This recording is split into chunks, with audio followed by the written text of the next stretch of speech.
Mr. President, as well as to our cabinet secretaries and other officials. I will provide an update regarding the effects and our actions in connection with Typhoon Ulysses. For the monitored effects, as of today, we have 69 dead from 6 regions in Luzon. Only Region 1 did not have any casualty, with the highest in Region 2, followed by Calabarzon, and then the Cordilleras. Affected population number about 285,000 or almost 286,000 families, or 1.1 million individuals. Typhoon Ulysses also damaged more than 3,000 houses. On the damage to agriculture, the initial estimate is almost 1 billion, while for the infrastructure is 253 million. Shown are some of its effects: the storm surge in Polillo, Quezon, as well as a flash flood in Barangay Hinipaan, Bagamanok, Catanduanes. Unfortunately, we didn't have any casualty in this incident. The flood affecting parts of Rizal and Marikina City and Pasig. And a ship that rammed the shoreline of Navotas. Flooding also in Pasig. Shown is a drone footage of the flooding in Cagayan. And for our actions taken, we conducted, prior to the onslaught of Typhoon Ulysses, or days before it made landfall, we conducted a series of meetings. We issued preemptive evacuation instructions through the DILG. We issued typhoon warnings, advisories, and directives, and we activated physical and virtual emergency operation center in the main operation center of the NDRRMC in Quezon City, as well as in the various regional disaster risk reduction and management council operation center. We issued a total of 76 emergency alert and warning messages through the telcos.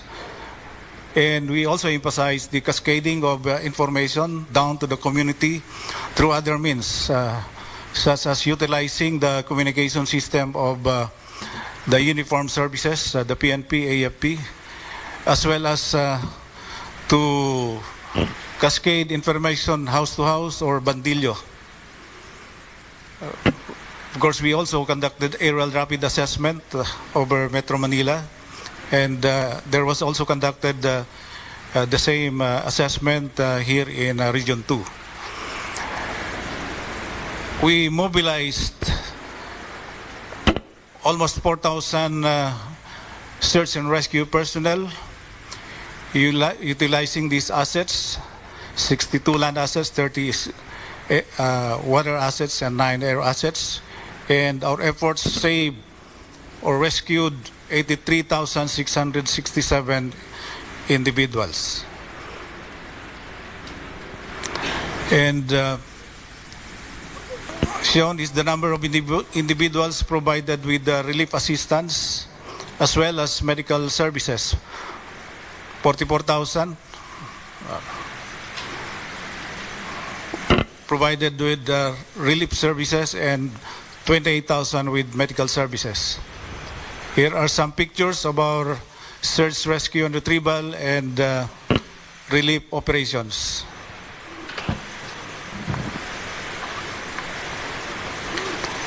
Now, may I call on Director Harold Cabreros, Mr. President, to give a short presentation also centered on the effects and our responses in Region 2. Good afternoon, Mr. President. Good afternoon to our secretaries and to other members of the different agencies. I'm Director Harold Cabreros, the Acting Regional Director of OCD Region 2 and the Chairperson of the Cagayan Valley Disaster Risk Reduction Management Council. And I just want to present to you our situation update in Region 2. And my presentation will follow this sequence. Next. So for the chronology of events, may I just want to emphasize that the weather situation in Region 2 for the period October to November, we experienced 7 weather disturbances from the start of Typhoon Tropical Depression Ophel up to Typhoon Ulysses. And during this time, particularly during the Typhoon Quinta, we already experienced some floodings in the western Cagayan at the downstream, particularly in Santa Praxedes, Claveria, Sanchez Mira, and Pamplona. Next. So with this situation with 7 weather disturbances, may I show you a brief drone shot of what happened, particularly here in Tugigaraw. So we could see a massive flooding in Cagayan Valley.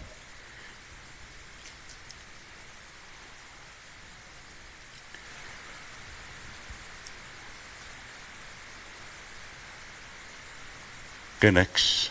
So with this massive flooding, this is the effects of Typhoon Ulysses. So there were around almost 100,000 affected population, affected families with 343,000 persons, and there were roads and bridges that were considered not passable. We experienced power interruptions, and also we accounted damages of infrastructure and agriculture, where initially the damages for agriculture is 73.7 million, while for infrastructure is 39.8 million. Now I would like to also emphasize on the casualties that we suffered. 24 deaths, wherein 14 was due to landslide, 7 through drowning, and 3 on electrocution. Next. So, on the landslide, here is the area where the landslide occurred, which is in Barangay Ronrono, Quezon Nueva, Vizcaya, where we recorded 10 deaths, which are in a mining area, which is they were conducting small mining operations.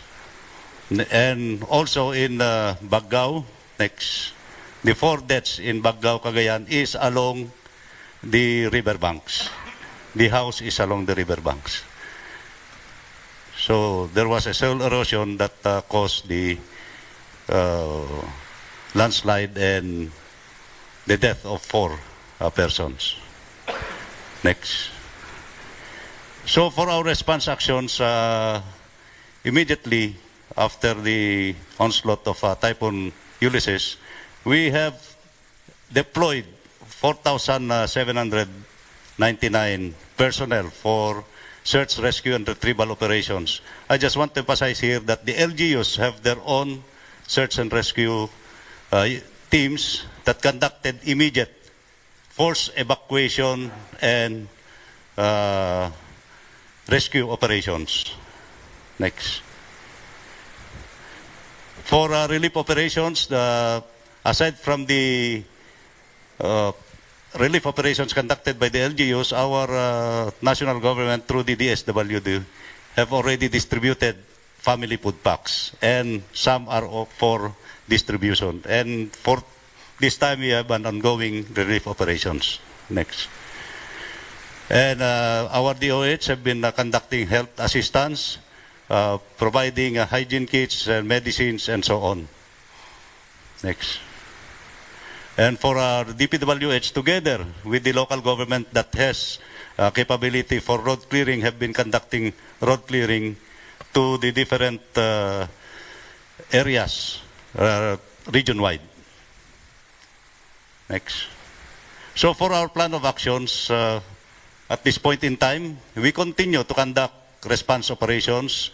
As as we have conducted an area recon, there are communities that were isolated and cannot be reached by land. So we will be conducting area resupply or relief operation to these communities. We continue to conduct road clearing in some areas. Next. We are ready to deploy our rapid damage assessment and needs analysis teams. And finally, sir, we will implement our early recovery programs as from the different departments of the government. For Department of Agriculture, Department of Trade and Industry, Department of Labor and Employment, Department of Social Welfare and Development, National Housing Authority, and Office of Civil Defense. And also we are getting the programs of other agencies. So that's all for the situation here in Region 2, your Thank you very much, Harold Cabreros, Regional Director of OCD, for the situation update in Typhoon Ulysses in Region 2. Before we proceed to the President's guidance, may we request remarks and a message from the Governor of Province of Cagayan, Governor Manuel Mamba. Pinakamamahal naming Presidente, Mayor Rodrigo Roa Duterte, Honorable Senator Bongo, the honorable members of the Cabinet, the regional directors, ladies and gentlemen, good afternoon po sa ating lahat. Ito na po yung 5th time, Mr. President, na napunta kayo dito sa amin. The first time was during Typhoon Lawin. The second time was during Super Typhoon Ompong again. And twice you went to CESA para sirain po yung mga kontrabandong mga sasakyan doon. At ngayon po yung panglima na punta nyo dito. Kami po yung nagpapasalamat sa pagmamahal, sa pagmamalasakit, at sa ginagawa niyong sakripisyo para makita ang problema namin sa aming probinsya ng Cagayan at ang riyon naming Region 2. We appreciate so much, Mr. President, your concern to our people. We appreciate so much your love for our people. And in response, Mr. President, we will do our best to help our people. From day one, Mr. President, Senator Bongo has always been contacting me. Secretary Bebot Bello has always been there with us, and the OCD people has always been there with us. The national government did its part and its best. Nung hindi po namin mahihatid ang mga relief goods po namin, kagad-agad po nagpadala lahat ang Armed Forces of the Philippines, the Philippine National Police, and all agencies involved. And up to now, we do relief and rescue operations, even at this point in time. Despite the fact na napakahirap pong puntahan ang mga lahat ng dapat mapuntahan, because as you all know, Mr. President, this is the worst flooding that we had in the last 45 years. Masabi po ng mga tigigaro sa akin, the last time they heard this kind of flooding was 1975. And this is the first time that we had this kind of flooding. We expected this, pero grabe po itong nangyari sa amin. And I also would like to thank you, Mr. President, for, again, initiating the restoration of our Cagayan River through the initiative of the Department of Environment and Natural Resources. Secretary Sima we started this months back, Mr. President, and I hope that we will continue doing this so, because we feel na ito po siguro yung talagang solusyon ng aming mga problema dito. I have been congressman for 12 years dito. I've been also 5 years as governor now, and 7 years as mayor prior to that. Ngayon lang po kami nakakaroon ng pag-asa na magkaroon ng solusyon ang napakalaking problema ng aming rehiyon, lalo na aming probinsya. Ang probinsya po namin ang labasan at lagusan po ng lahat ng tubig ng Region 2, to include Kalinga, Apayao, and Ifugao. lahat po ng tubig niyan papunta po dito sa amin. Kaya nga po, nakikita naman that this is worsening every year. And we have to do something about this. And we feel that your administration started it all by the restoration of the Cagayan River.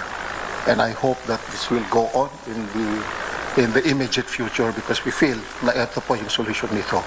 And of course, the regreening of our denuded forests of both the Sierra Madre Ranges, ganon din po itong Cordillera Mountain Ranges.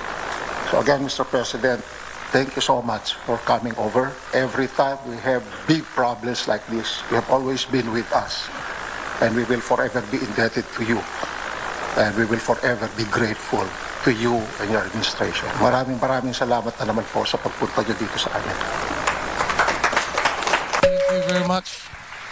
Thank you very much, Governor Mamba. Now, we will listen to the guidance of the President.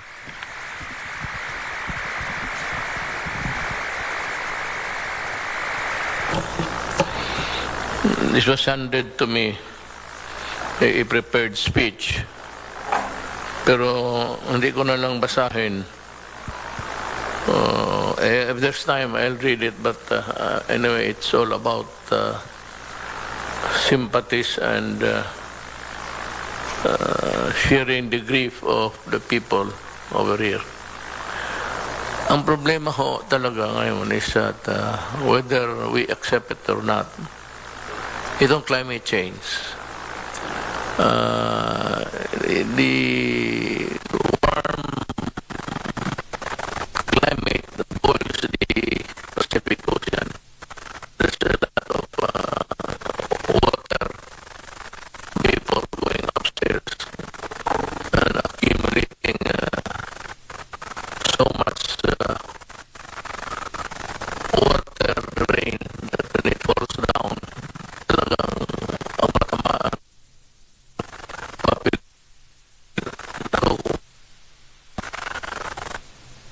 We had a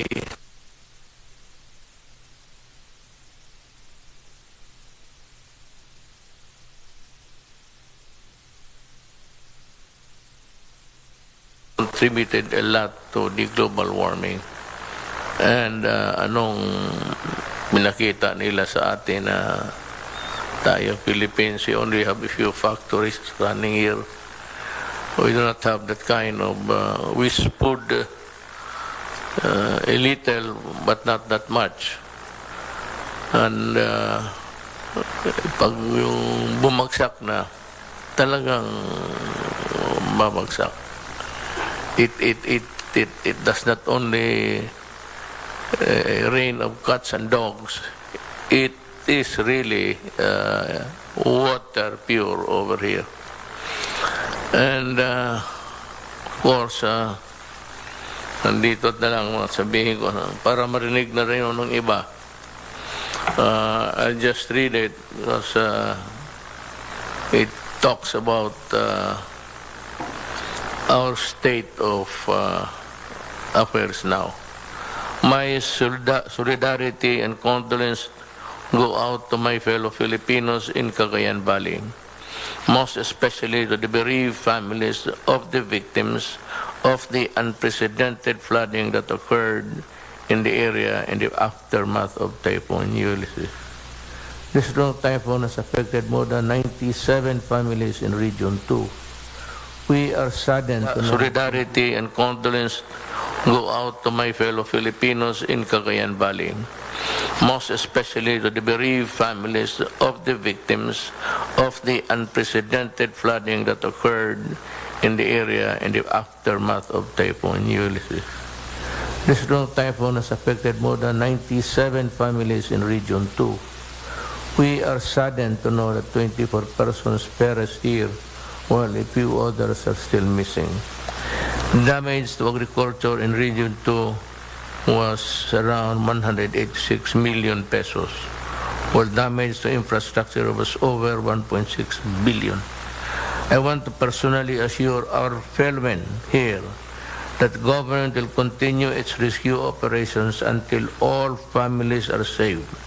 All casualties and missing persons have been accounted for, and all affected individuals and communities have received their needed relief and other assistance.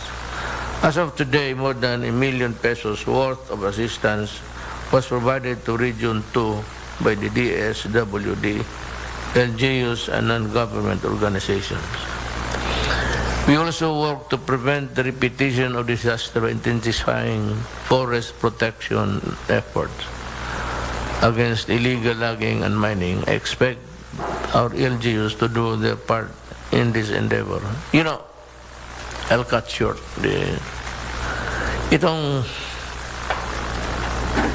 Itong ulan na ganito o bagyo, either with winds or just water pouring from the heavens. We always talk about illegal logging and mining, but actually nothing has been done about it. Mabutit na lang, I did not expect that I'm having a cabinet meeting here because most of my cabinet members are here.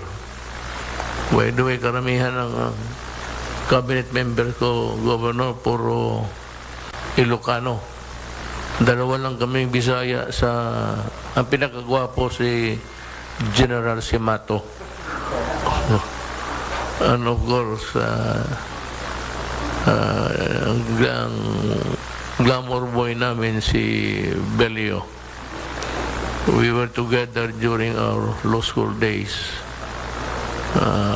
Silang dalawa ni Dulay, ni BIR now, from Baguio. And I was in a room with Yasay,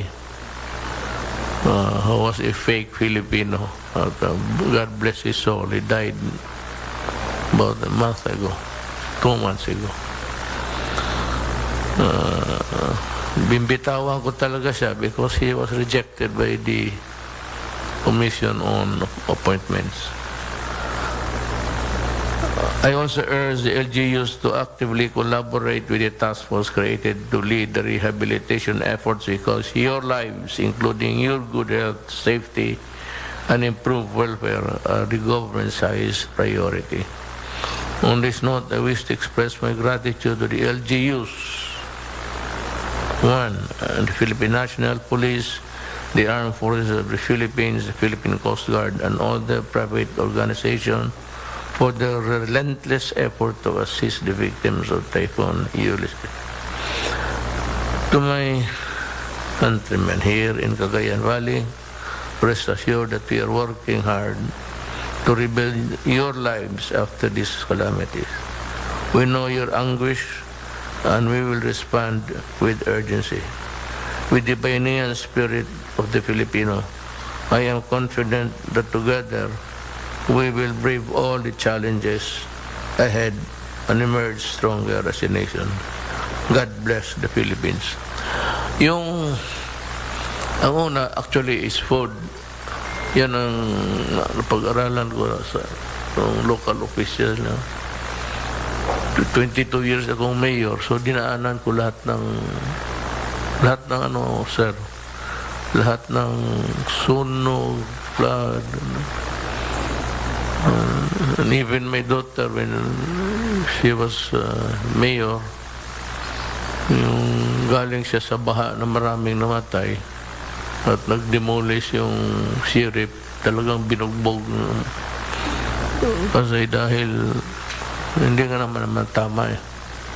It was extremely in bad taste.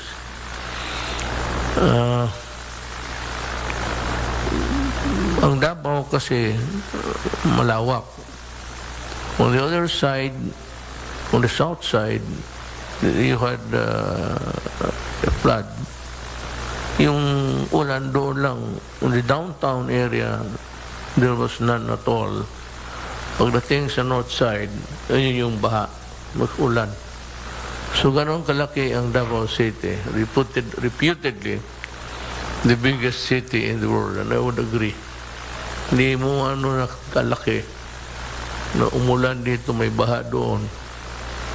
It does not cover the entire place. Now, ang guidance talaga, I got this from President Ramos. It's not my novel idea.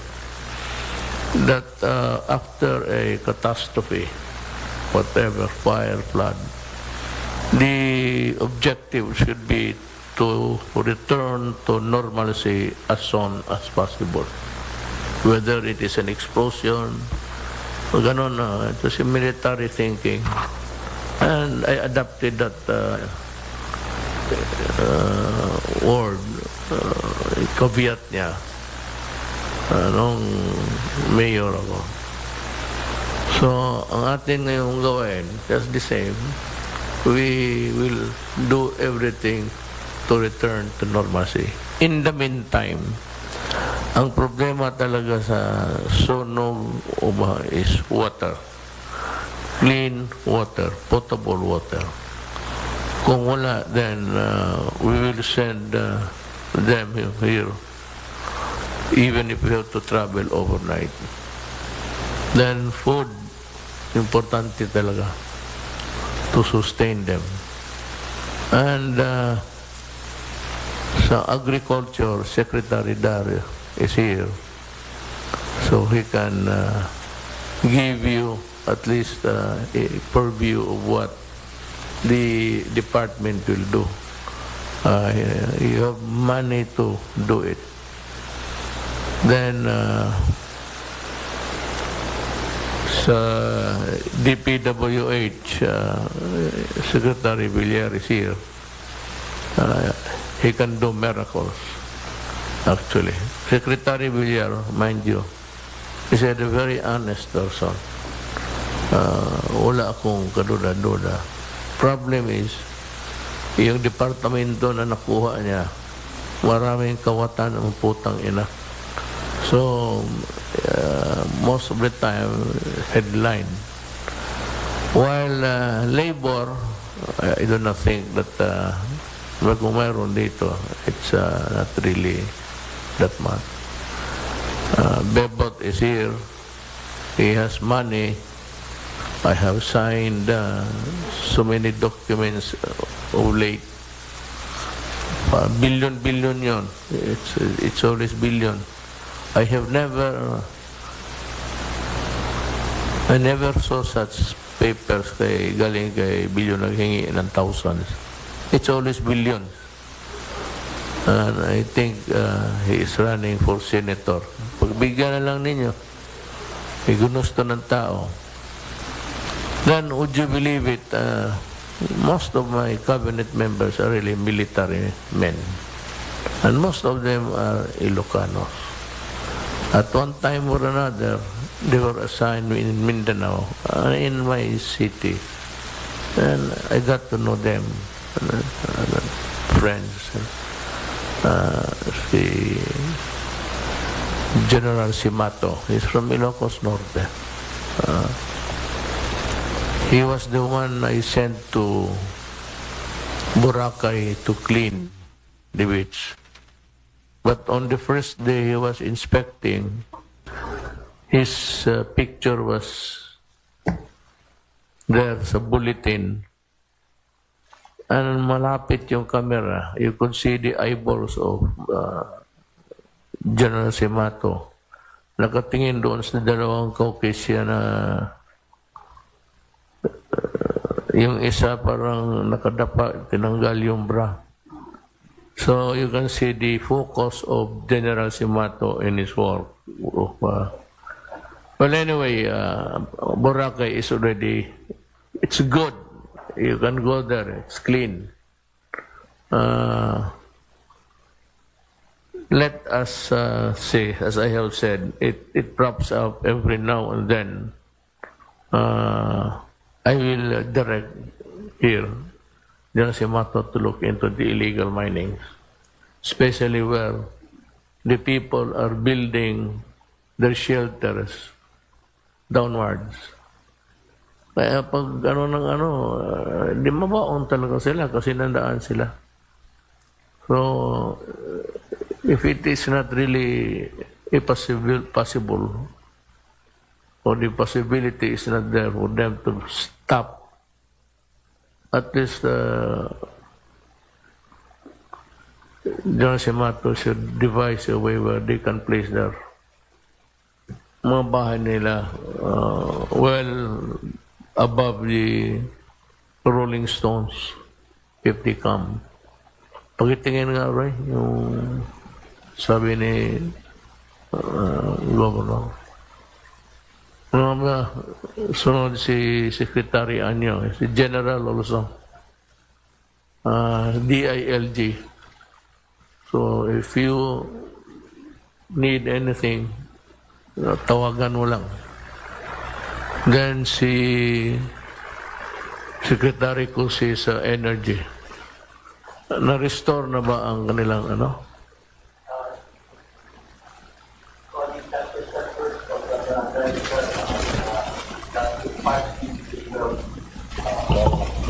Meron na po yung party Tuguegarao City.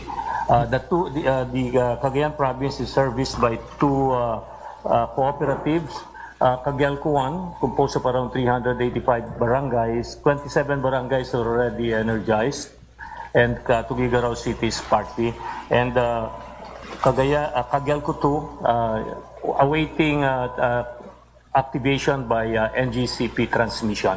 They are ready to receive power, but only considering the safety of the people because of the flood, Mr. President. How long do you think they can fix everything? As soon as the water subsides and we finish the what do you call this, the inspection, maybe in 2 days, Mr. President. I hope it will not take, mahirap walang elektrisidad. I agree with you, sir, and we are doing our best to immediately energize. Next to you is Lambino.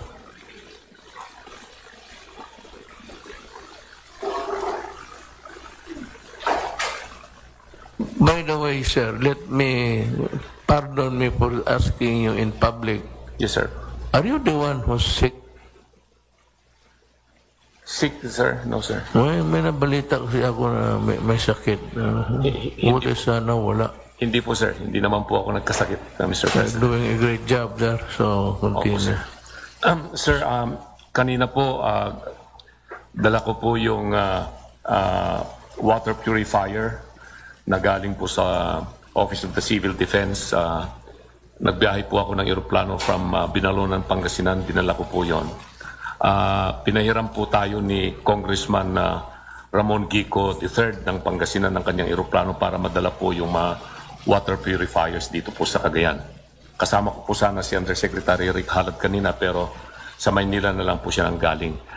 Sa SESA naman po, alam po ni Governor Mambayan at saka si Mayor Jeff Soriano ng Tuguegarao na lahat po ng mga nangyaring kalamidad po dito, andyan po kaagad po yung Cagayan Economic Zone Authority na umaantabay at nagbibigay po ng mga relief items para po sa kanila. Kaya nung pong isang araw pa po, kasagsagan po ng bagyo rito, nagbigay na po ako ng instruction sa aking my staff. Nakapaghanda po kami ng worth 200,000 goods, immediate goods, mga water at saka food packs na ito-turn over po namin po yan sa Office of the Provincial Governor at saka sa Office of the City Mayor of Tuguegarao. Kung kukulangin pa po yun, ay pinaghahanap ko po yung aking mga staff para po mas marami po kayong maibibigay na tulong po sa ating mga kababayan dito po sa probinsya ng Cagayan, Mr. President. That's good. That's the spirit of an Ilocano. Opo. Opo, sir. Always in the service of your people. Let me revisit back Secretary Bello. Ba't ang Isabela? Sabi may wala kasing malandingan doon. Mr. President, malaki rin ang pinsala ng Typhoon Ulysses. Gusto sana ni Governor Albano pumunta rito, pero may pinadala si Mayor Sara na mga relief goods, kaya yun ang inaasikaso niya po, Mr. President. What do you need? Just the same? Just like the situation is just like Cagayan? Hindi gaano, Mr. President. Mas malala ang Cagayan because out of 27 towns of Cagayan, Mr. President, 24 ang lumubog eh. Samantala ang Isabela, ang tinamaan lang, Mr. President, yung na northern towns, yung Cabagan, San Pablo, Santa Maria, Santo Tomas, Tumawini, and Ilagan, my hometown, Mr. President.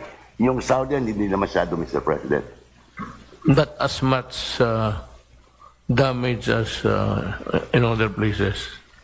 Yes, Mr. President, mas malaki talaga sa Cagayan, Mr. President. Kaya mas malaki But allocation. they have to manage the situation there. Okay ba? Is somebody manning the fort? Ika nga. Yung binigay nyo sa akin, Mr. President, tamang-tama lang na ibibigay natin kay Governor Mamba, Governor Albano, Governor Cua, and also Governor Padilla. Pero konti lang ang problema ng Quirino, Mr. President. Malit lang pinsala doon. Ang matindi talaga Cagayan and Isabela. So, yung pundo namin na binigay niyo, Mr. President, nakapokus dito sa dalawang probinsya, Mr. President. Buhos mo. Ubusin mo. Opo, Mr. President. Basta dagdagan niyo. Maghanap tayo, mag-utang tayo. Para utang no si Dominguez. How about the end of the line si Chief PNP? Good afternoon po, Mr. President. The PNP po, we augmented our forces here and we coordinated closely with our counterparts sa local government at saka yung sa AP, Coast Guard po sir, sa mga rescue. We had 13 rubber boats and one platoon size na staff na pinadala kagad namin kahapon at may sarili po silang car. Naka-deploy na po sila dito at nagdagdag po kami ng 4 na ambulance po sir, galing po sa iba-ibang region kasi yung nagsettle na po yung nasa may NCR, Region 3 at saka National Headquarters, so dinivert na po kagad sila dito to assist them. But all of your assigned men are they on the job until now? Dito sir sa Region 2 sir, may affected po kami personnel dito. Ang last count po sir is 745.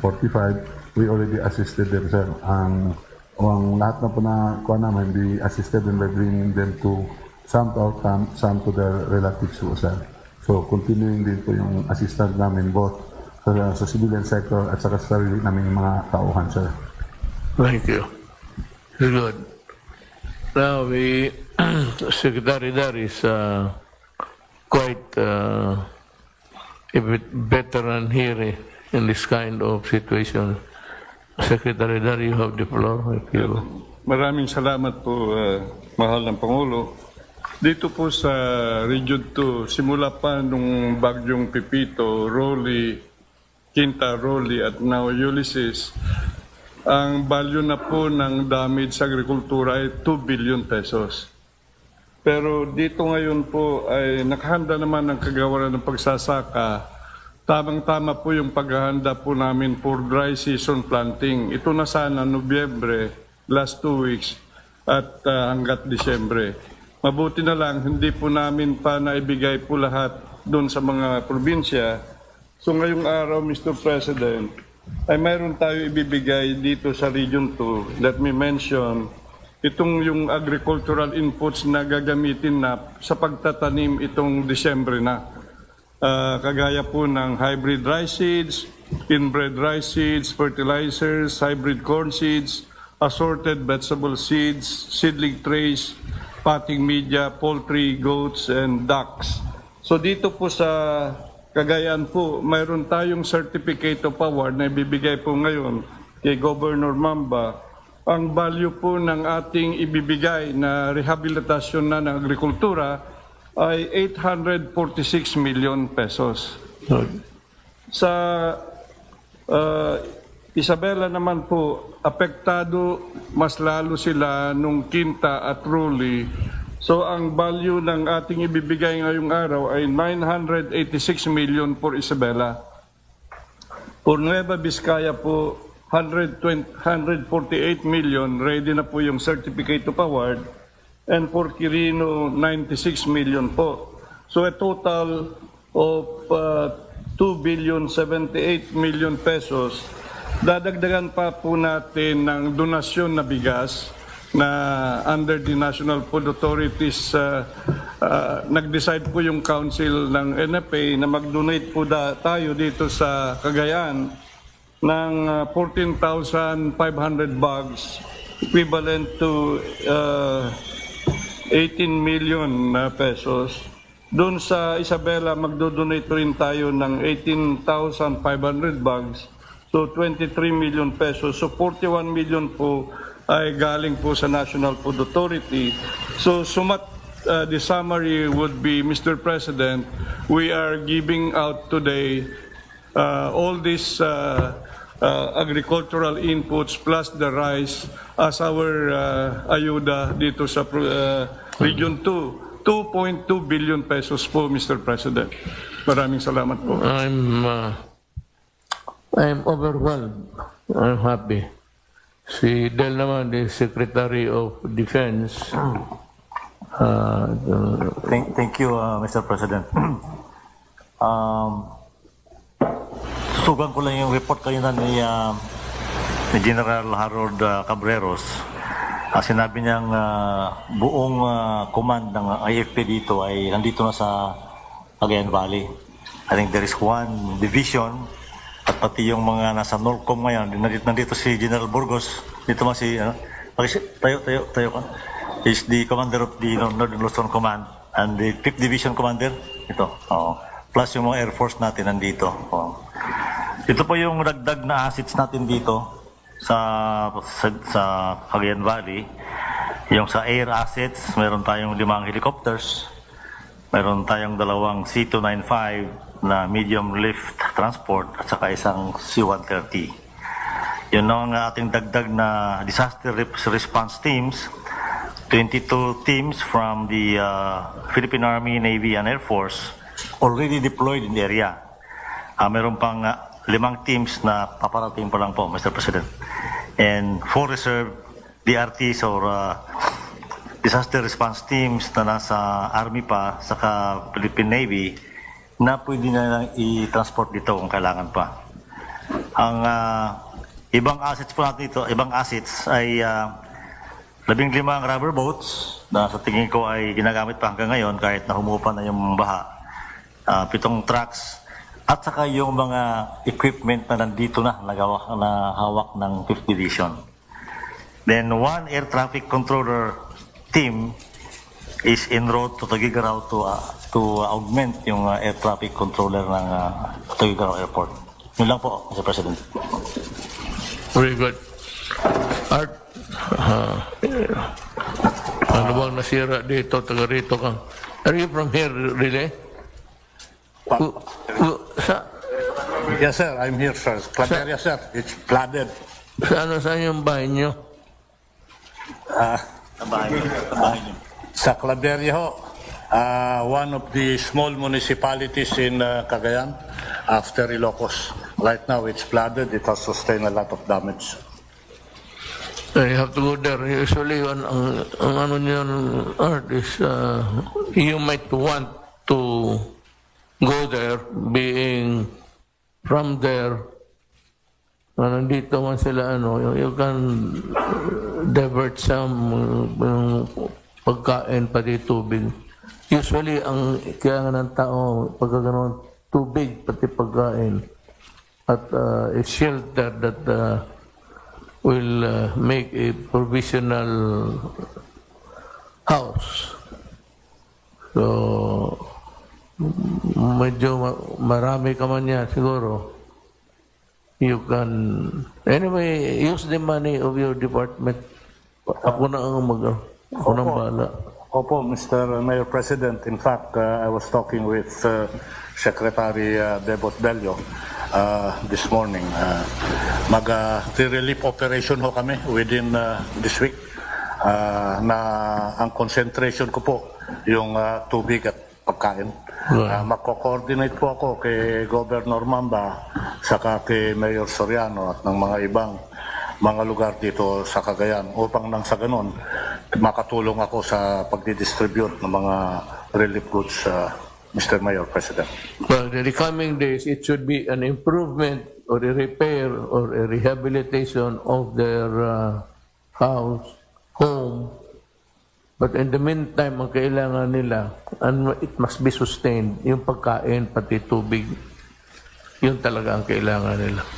Yes, sir, Mr. President. Okay, sir. Idagdag ko lang po, kanina po, maaga ho kami dumating nila Secretary Bebot Bello at nagkaroon kami ng panahon umikot. Nakipagpulong kami at umikot kami sa lugar. At nakita ko ho naman yung pagbaba ng baha.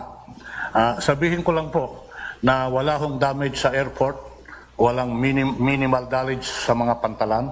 Sa mga opisina ng LTO at LTFRB, wala hong na-sustain na major damages. Okay naman po.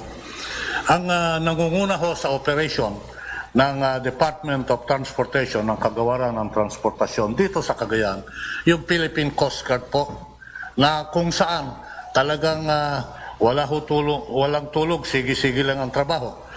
Yung Philippine Coast Guard ho, sa report kanina sa akin, naitala nila na nagkaroon sila ng rescue ng mga 390 people sa 2 araw na nag-operate sila.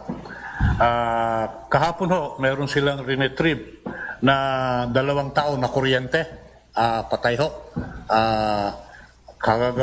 Tumulong ho dyan yung Philippine Coast Guard. Kasama na ho dyan yung pagpadala ni Commandant Orsabia ng mga floaters, lifeboat, saka yung truck with boom. Ginamit na rin po namin yung chopper ng Philippine Coast Guard nang sa ganun makatulong kami sa rescue and relief operation. Sabihin ko na lang po sa aming pagpupulong kanina na nakita ko yung nakakalbo yung kagubatan at talaga hong nag-overflow yung sa Pontoon Bridge, yung Cagayan River. Mapapakita ho dito ang 2 pangangailangan. Number 1 ho, yung itigil yung pagputol ng puno dito, yung reforestation program, kailangan ho ituloy yun. Pangalawa, yung tinatawag na dredging sa Cagayan River. Kung hindi ho magagawa yung 2 na yan, paulit-ulit hong mangyayari yung pagbaha dito. Kaya in the medium term, kailangan ho talagang buhos ang trabaho dyan sa dredging saka sa reforestation. Let me be very simplistic if I may, Mr. Mayor, President. Kanina sa usapan namin in discussing the reforestation, narekomenda ng isang RD ko sa LTFRB, sabi sa akin, Sir, bakit hindi natin gawing proseso na pag merong kumuha ng prangkisa yung kooperatiba or prangkisa yung mga individual, part of their responsibility is to plant trees. Kung may kooperatiba ka dyan, ililimit ko, minimum mo dyan, 500 trees kada prangkisa na ibibigay ko sa iyo.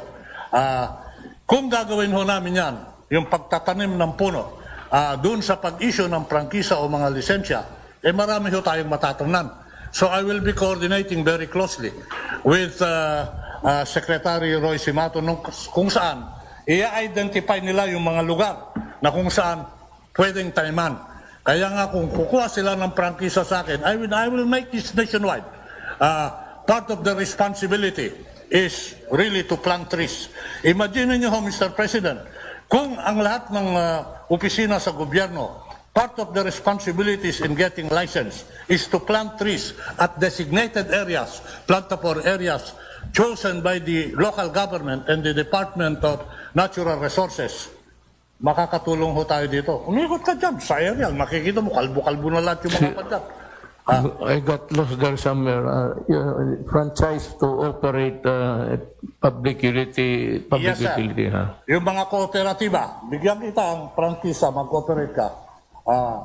Effective dito, magtanim ka, 500 trees. Then, yung mga kukuha ng mga new licenses, pagtanimin ko yan ng 10 puno, at designated area, it becomes a matter of created responsibility and obligation. Then, we can address, in our own way, that system.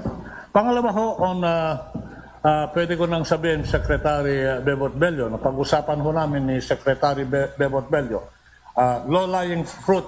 Before the end of this year, we will be donating 100 fiberglass fishing boats, doon sa coastal areas.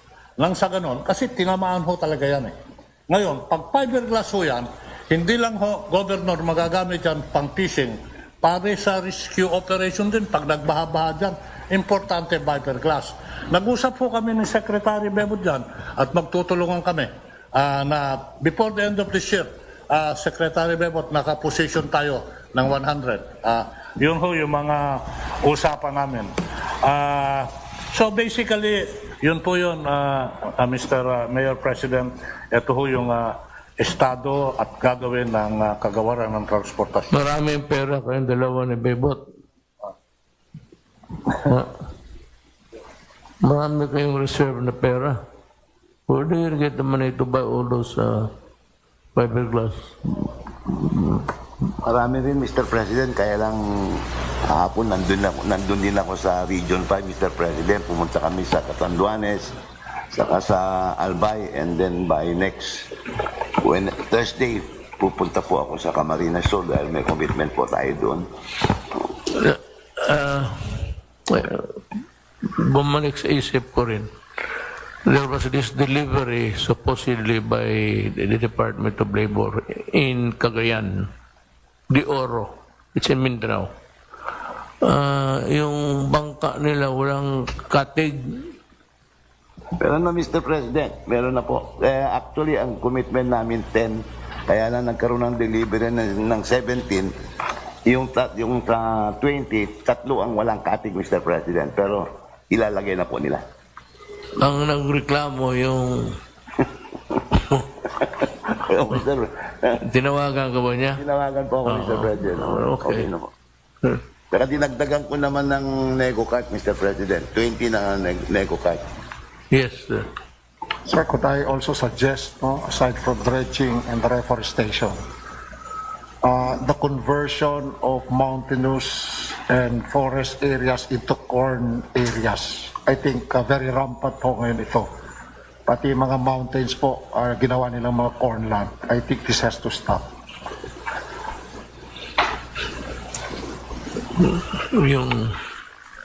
Ang importante yung control ng mining. Kasi pag it loosens pagkabutas, maraming tubig pumapasok sa loob ng lupa. That's why, pagka landslide, it loosens the soil. So kaya ang mining maraming butas, yan ang anuhin mo, i-control mo. You might want, because it's the job of Sinro. Ano mo na lang, bro, mag-inventory ka na lang. Kasi sigurado yan, pagka marami ng butas, maraming tubig papasok sa ilalim ng lupa, then it loosens the soil. Kaya, yes. May respond to dito, three things, sir. First is the mining, second is the planting, and the third is the dredging, sir. I listened to the briefing, and there was this casualties coming from landslide. And true enough, Mr. President, I have a map with me, the hazard maps that we used, and if we compare what happened versus the map that we prepared for the hazard, exactly the same. So the map that we distributed to the municipal mayors and everything jive with what happened. Meaning nagkatuto landslide and the flooding. And I was informed that there were 10 casualties namatay sa landslide because dito sila sa mining area. There's no mining area given permit here. In fact, there is no except the small scale mining. This illegal one. So illegal mining po itong mga lugar yung namatay.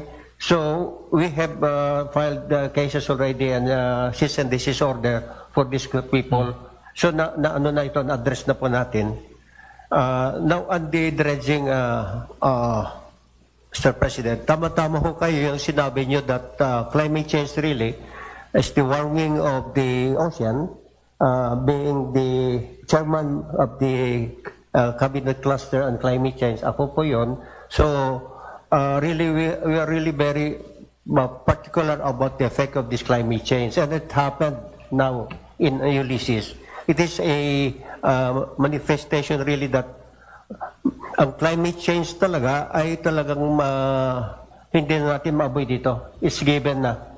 And it will become stronger and stronger as tama ho kayo sinabi, Mr. President, that ano nakikita natin sa climate change na very visible, yung the typhoon is stronger now compared to when we were young, young. Wala ba, ang typhoon signal number 3 lang po tayo doon, pinakamataas noon yung pinakamaano noon. Pero ngayon, umabot na 200 to 300 kilometers per hour na Noon, hanggang 80 kilometers per hour lang po noon when we were younger, Sir President. Pangalawa po, the volume of rains that coming down, the volume of rain ngayon is talagang mas marami kaysa yung patak ng ulan noon nung lumakas ang volume. Kaya yung rain na bumagsak dito sa Region 2, total po mula Quirino, Nueva Vizcaya, Apayao, at saka kung ano dyan, Isabela, nagsama-sama po from the 18 rivers na bumaba. And the only catchment area is the Cagayan River. Ito lang po ang outlet ng tubig na pumasok dito. So pinakompute ko, sir, I was talking to my geologist kanina, that the volume of water na bumagsak is more than the capacity or capability of the Cagayan River. Napuno na yung Cagayan River, marami pang naiwan na bumagsak. And that was the result of the flooding. So it happened several years before, Mr. President, that this area is really very prone to flooding. Given na po yan. Mula nung panahon pa ng Espanyol, panahon pa yung meron tinatawag dito, Mr. President, na miraculous yung Lady of Piat. Medyo well-known na yan, miraculous yan. And the miracle of the Virgin Mary raw was, the Virgin Mary saved a lot of people from flooding in that town of Piat. Tabi ng Cagayan River po yun So, talagang historical nito, panahon ng Espanyol, linipat naman yung town of Lalo, used to be the northernmost part of the Spanish. Linipat po dahil rin sila rito na biktima rin sila, so dinala sa Bigan. So these are the historical rito. Pangatlo po, in 1972, nagkaroon rin the same kalakas uli ngayon dito. And nakita nga in 1970, there was no Magat River yet, Magat Dam at that time yet. So talagang even without the Magat, with the Magat, talagang the volume of water talaga lumating yan. So tuloy-tuloy po ito. Then what should we do? And I think the only thing that we can do is to improve as of now, Mr. President, improve the volume of water na ma-accommodate dyan sa Cagayan River. There was this JICA study po. And this was, I think, but it was not implemented. It was not implemented, meaning there is a bottleneck in one of this area in Mabit, no? Magapit River, Mr. But ito yung pinaka-bottleneck Kaya noong ng tubig dito ng volume, na-slow down ang flow to the dagat. Nagbumahapot ang upstream of that, which include Tuguegarao and other towns. Kaya umangat po ng because of that bottleneck. Now, unfortunately, Mr. President, that bottleneck, nandun kinonekta yung river, bridge. Nandun po yung bridge. So, kung i-widen natin yan, which is the prescription yata ng JICA, is to widen that portion na bottleneck. But, meaning, kung ginawa mo naman yan, mawawala na yung bridge. So, these are the dilemma that they were not able to implement, Mr. President. But I think we can do some engineering interventions for ito. I was talking to a geologist kanina. I told him to report to Manila para pag-usapan what will be the remedy of that. If we don't touch the width of the river, laliman lang natin yun, dredge it, para yung volume of the total volume, it will just be the same as widening it. So that is one probably pag-usapan namin ni Governor, Mr. President. In fact, Mr. President, they are about to start the dredging of the mouth of the river, Cagayan River. And I approved it. I approved the request of the governor of a 30 kilometers dredging from the mouth of the river upstream. And that will really help a lot, Mr. President. And the other one is that dredging will be no cost on the part of the government. It will be really a request of the governor to allow a contractor to clean or to dredge the river. And at the same time, in exchange of that, he is allowed to sell this,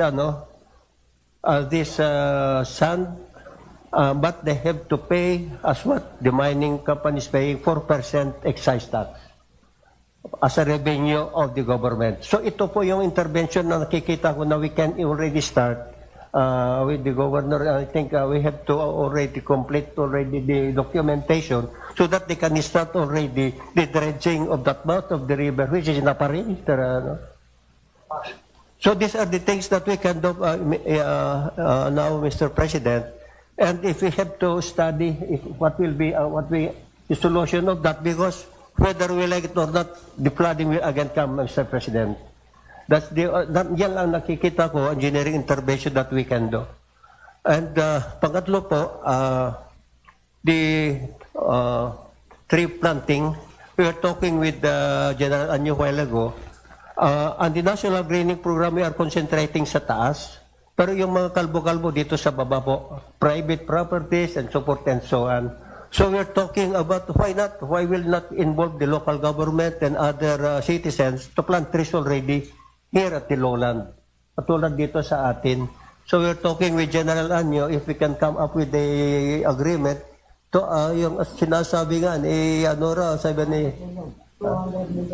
we can plant to 200 million trees kagad yun, Mr. President. So that will address all the three that were presented here, Mr. President. And I think if we can do this, we can already make a difference, Mr. President. See, nobody touched this because it is really a difficult and it is an impossible one. But I think we can do this, Mr. President. Go for it. Go for it.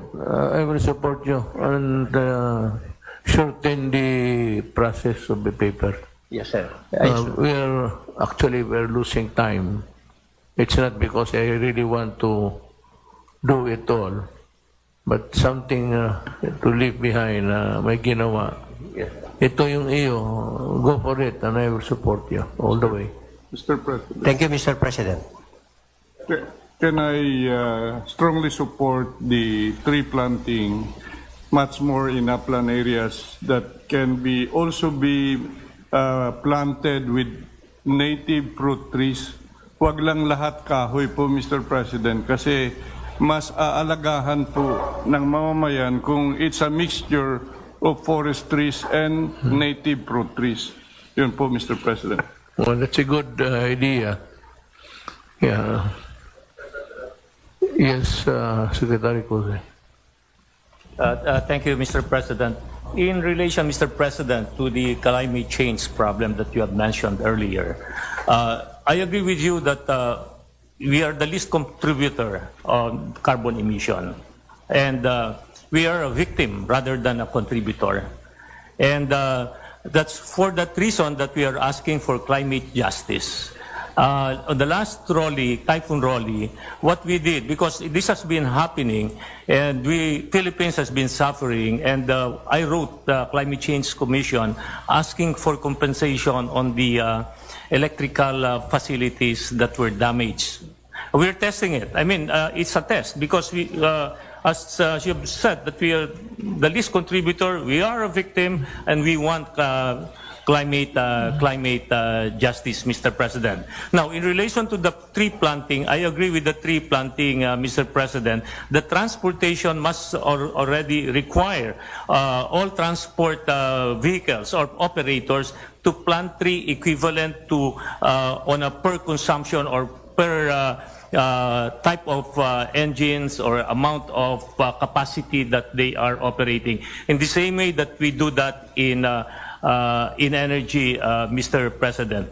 Just to let everybody know about this MAGAT. The MAGAT that is operated by NIA under the DA, and which uses the water that is being released for electricity generation. So in that MAGAT area, the project that we have agreed with the operator is to plant the fruit-bearing trees, the vegetables that can be supplied to the community. That has started, and that the beneficiary is the what you call the Rizal municipality of Rizal in Isabela, although in small scale yet. But in this flooding, Mr. President, Mr. Mayor, what General Simatu mentioned about the control of the water is true. I agree with that. And there has been a long-term solution that we need to do. And this has been already, we have declared it already as a project of national significance.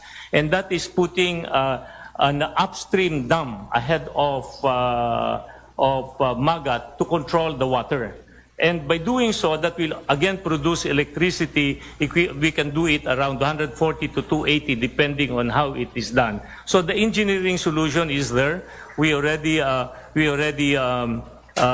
issued the project, the permit, certificate of project of national significance of what it can do to control the flooding.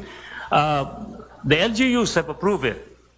Unfortunately, I met with the NCIP, and the problems are the permits from the IPs, Mr. President. So if we do that, I think that that can be done as a long-term solution to control or minimize the flooding in the province. Since you're doing it, do it. I'll do it. Okay, I'll do it, Mr. President. Thank you. Yes, General.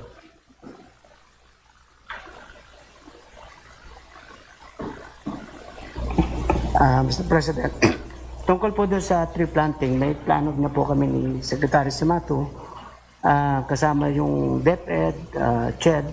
Kasi po nung araw, nare-remember ko, sa mga eskwelahan, yung mga bata, bago mag-graduate yan, required po yan magtanim ng puno. Yung mga teacher, ini-inspect pa mismo yung mga bahay.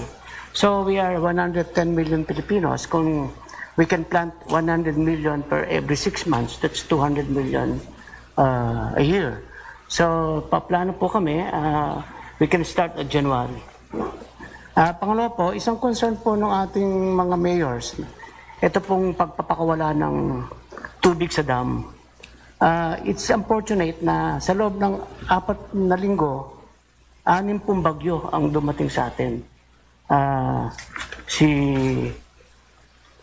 Pipito, Quinta, Rolly, Tonyo, Shoni, at ang pinakahuli po ay Ulysses. Bukod pa doon sa cold front at tropical depression. So talaga pong parang ang lupa ay talagang nasaturate ng tubig.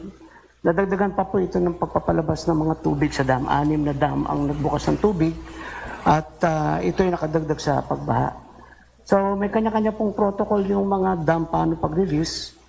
At iba-ibang may-ari dyan, ano? Mayroon sa NIA, mayroon sa Napocor, mayroon din mga private, katulad ng Aboitiz.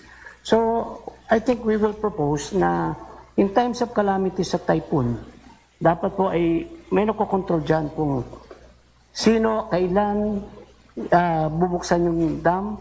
Kasi dapat before the bagyo, pwede na po tayong magbukas. Lalo na kung mayroon tayong forecast kung gaano kalaki yung ulan na darating. So, I will propose po na pag-usapan namin sa NDRRMC na sa time ng calamity sa typhoon, ito po ang NDRRMC ang magbibigay ng approval kung kailan pwede magbukas, ilang gate, para po control natin.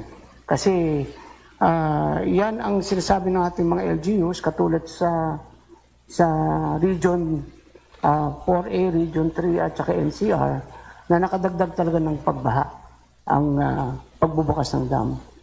Tapos ngayon pong pandemic, meron tayong, ngayon pong calamities, meron pa rin tayong pandemic.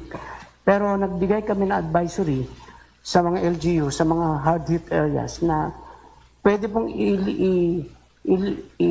ilip muna yung restriction sa health protocol para sa mga rescue, relief at recovery teams na pupunta at magdadala ng mga relief goods katulad sa Catanduanes, Camarines Norte, dito po sa Isabela at saka sa Cagayan, provided meron pa silang coordination sa LGU at sa RIETF at sa OCD.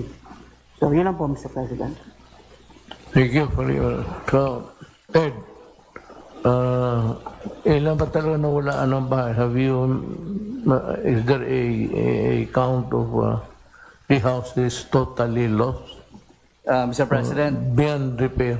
Yes, Mr. President. Here in Region 2, I was talking to Governor Mamba earlier kung mayroon ng bilang yung mga partially and totally damaged in Region 2. And I was told na wala pa po, Mr. President, dahil nakalubog pa yung mga bahay, wala pang assessment silang nagagawa.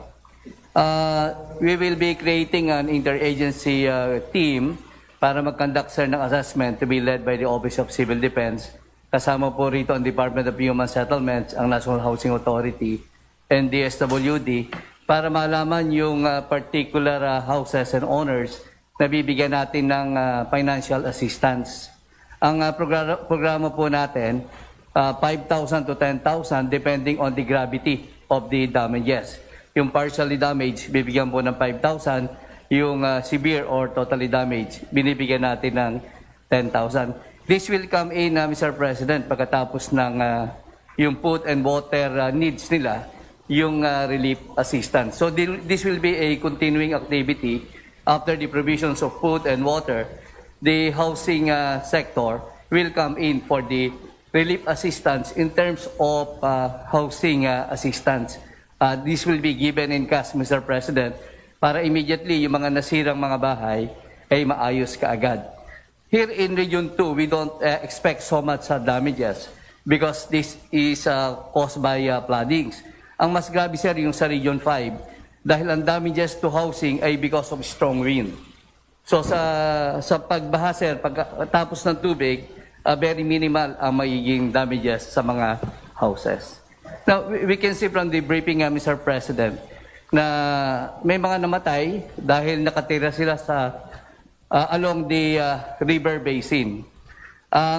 To complement yung ating desire na magtanim at mag-dredging, ang kailangan po dito natin yung enforcement ng resettlement for highly susceptible flooded areas.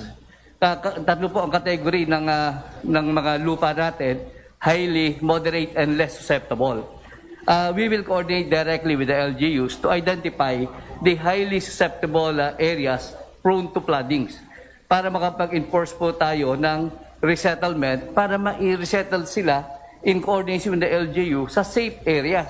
Kasi pag hindi po natin ginawa yun, Mr. President, continuous ang problema natin na ang ating mga kababayan namamatay, nalulunod because they are living in danger areas. So we will coordinate directly with the LGUs para yung highly susceptible to flooding ma-resettle na as early as possible. Of course, this will be a midterm implementation, but that is the direction that the housing sector must undertake in coordination with the local government units, Mr. President. You have the money? We will be assessing for that, Mr. President, and we will be requesting for money so that the National Housing Authority can implement the resettlement program, Mr. President. So, we're about to wind up. Secretary Roque.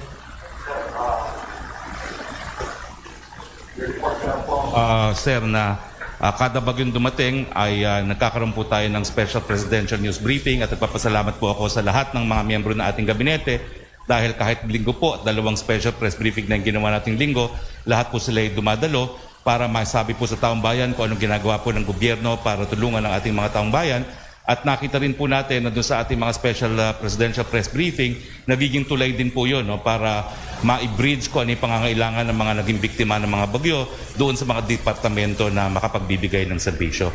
At kasama po ang PCOO, ang PNA, ang PTV4, ang RTVM, ay patuloy po ang pagbibigay natin ng impormasyon, lalong-lalo na yung mga ginagawa ng gobyerno para labanan po yung napakaraming fake news na kumakalat sa panahon po ng kalamidad. Yun lang po, Mr. President. Well, I think that we have heard the last, except that I would like to congratulate General Halad for a job well done. As in the other, you know how to, hindi man alam ng mga tao na long before the typhoon or the whatever is coming, naka-position, naka-deploy na yung pagkain. So, automatic na yan. And in many instances, it's always General Halad who's the first to be there. So, thank you for doing it for your countrymen, and I salute you sa trabaho mo. Magaling. I was monitor ako. But I was also attending while I was attending the summit, lumalabas ako just to know how things are. So, okay naman siguro as long as we comply with our commitment dito. Just do what you plan to do. Do it. Do not delay it, because I said itong mga bahay, pagkain, lalo na pagkain, dyan halad, tubig pati pagkain. Then, the next pumapasok dyan, sila na, sa housing. One would always appreciate the cooperation of the local government units, sir. Salamat. But you heard what these guys are doing and what they intend to do moving forward. Tulungan mo lang in other areas yung convincing the people to move to a place where it's not prone to flooding. That's the only way that we can erase agony every time that there is a typhoon over here. Pero lahat naka-pwesto naman. And we have prepared for it. May pera yan sila, lahat na departamento. So, sir, hindi na ako magtagal. I have to fly to ganito rin, sa Legazpi. Nakata, di ka sa Legazpi?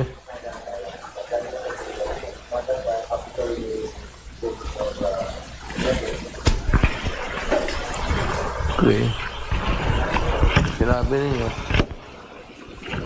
nandoon si Lenny, taga doon yan. Mag-courtesy call tayo sa kanya. Thank you very much, everybody. Thank you very much, Mr. President. That ends our activity with the President. Thank you, everyone, and good afternoon.